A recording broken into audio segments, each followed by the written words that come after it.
3వ తేదీ జనవరి నెల 2025వ సంవత్సరం. ఈరోజు దేవుని వాగ్దానము. సామెతలు 16వ అధ్యాయము 3వ వచనము. నీ పనుల భారము యెహోవా మీద నుంచుము, అప్పుడు నీ ఉద్దేశములు సఫలమగును. మనం ఏ పని చేసినా సఫలమవ్వాలని ఆశపడుతూ ఉంటాము.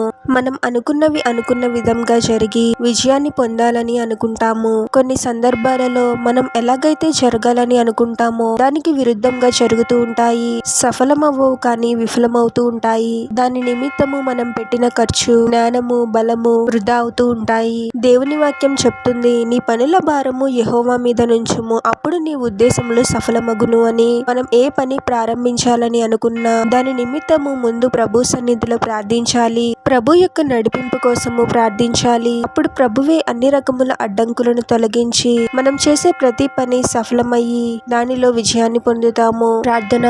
పరిశుద్ధుడవగు ప్రభువా, మీ పరిశుద్ధమైన పాదాలకు వేలాది వందనాలు, స్తుతులు, స్తోత్రాలు చెల్లించుకున్నాము తండ్రి. మరొక నూతన దినంలోనికి మమ్మల్ని క్షేమంగా ప్రవేశింపచేసిన దేవా, మీకే స్తోత్రం ప్రభువా. కేవలము మా బలాన్ని, జ్ఞానాన్ని ఆధారం చేసుకునే వారముగా కాకుండా ప్రతి విషయంలోనూ మీపై ఆధారపడి జీవించే వారముగా మేము ఉండాలి తండ్రి. మేమే పని ప్రారంభించాలని అనుకున్నప్పటికీ దాని నిమిత్తము ముందు మీ సన్నిధిలో కనిపెట్టే వారముగా మేము ఉండాలి ప్రభువా. అన్ని రకముల అడ్డంకులను తొలగించి మీరే మాకు తోడుగా ఉండి మేము చేసే ప్రతి పనిలోనూ మాకు విజయాన్ని అనుగ్రహించమని ప్రార్థనలో ఏకీభవిస్తున్న ప్రతి ఒక్కరిని పేరు పేరున దీవించి ఆశీర్వదించి అభిషేకించమని, వారు చేసే ప్రతి పనిలో మీరే వారికి తోడుగా ఉండి వారిని అన్ని కీడుల నుండి, అపాయాల నుండి మీరే వారిని రక్షించమని ఈ మా మనవులన్నీ యేసుక్రీస్తు వారి పరిశుద్ధ నామంలో అడిగి వేడుకొనిచున్నాము తండ్రి. ఆమేన్.